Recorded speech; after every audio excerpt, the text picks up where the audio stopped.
All right, so now that we've discussed a little bit about the differences between product centricity and customer centricity, let's flesh out the basic ideas associated with customer centricity. But the problem with customer centricity is to make it work, you have to be able to determine how valuable a customer is to your firm. You can only do that if you have individual level customer purchase data. You can only do that if you have individual level customer purchase data. Without individual purchase data, you have a list. You do not have a database. So a customer walks into a Vons and then another customer walks into a Walmart grocery store. What's the difference? Well, when a customer walks into a Vons, Vons has a database on that customer. And in reality, they don't, but they could determine how valuable each customer is when they walk in the store. Vons knows how valuable you are. Walmart does not.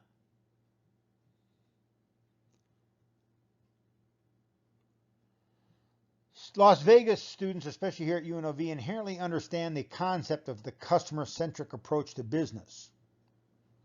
You learn that every time you go to a casino.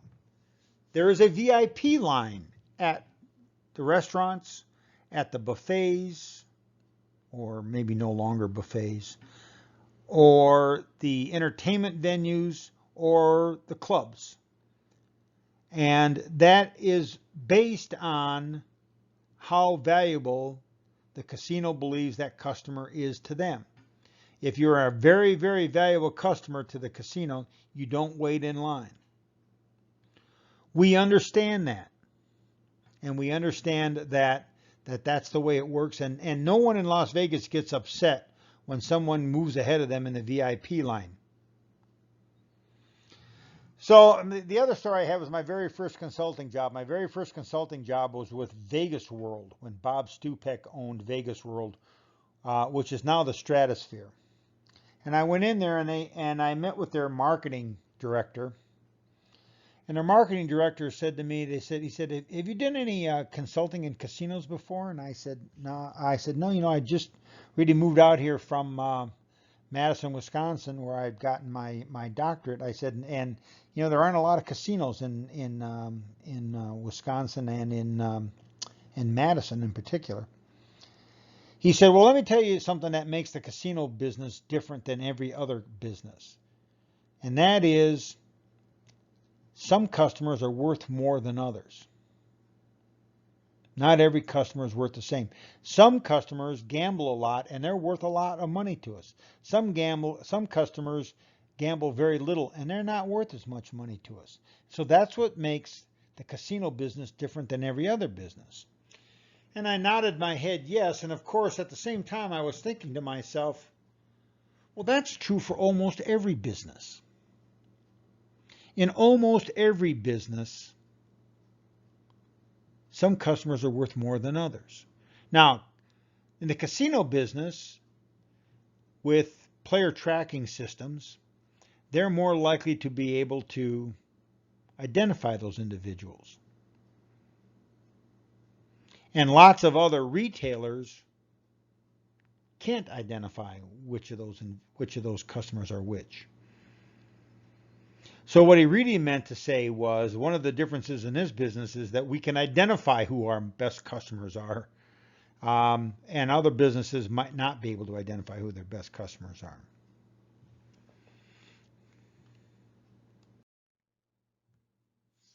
Customer centricity tends to help firms that have contractual buyers, like memberships.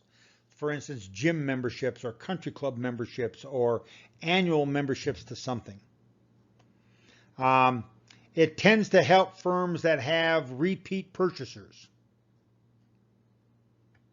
It also helps companies that have highly customizable products and services, companies that see high levels of product switching, and situations where customers find value in building relationships with the company. For instance, maybe your auto mechanic or your doctor or your lawyer or your hair care specialist. Product centricity tends to work for firms that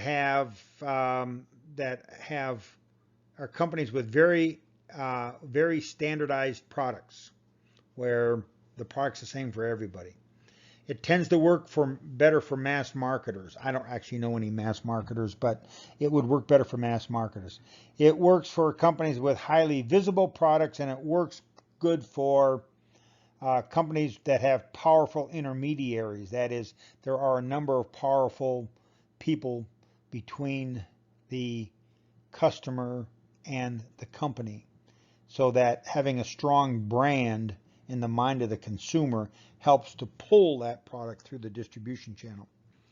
And it's also works for firms that cannot get individual level customer data, so they don't really have the ability to be customer centric. But customer centricity is about focusing on the right customers for strategic advantage. It's about identifying your best customers and treating them differently from your other customers. It's about building your business around your best customers. It's an understanding that there is not one customer, but rather a bunch of different customers. It's about learning about your customers. It requires an understanding of acquiring and using individual level information to make decisions about every individual customer. And it's about acquiring the right customers. Customer centricity is about retaining the right customers. It's about customer development. It's about focusing on your most valuable customers who buy more from you and are more likely to buy more from you in the future. It's about the company creating passionate, committed customer bases that spread the word about your company to potential new customers. It's about improving the way your customers view you, leading to more brand equity and more referrals. And it's about generating more long-term profit. Customer centricity is not about the slogan, "The customer is always right." It's not about being friendly or nice to customers. It's not about providing high quality service to your customers. Yes, that's important, but this is not customer centricity. It's not about focusing on the average customer. It's not about acquiring low value customers, and it's not about focusing on your most valuable customers and ignoring everyone else. Instead, the efforts need to be proportional.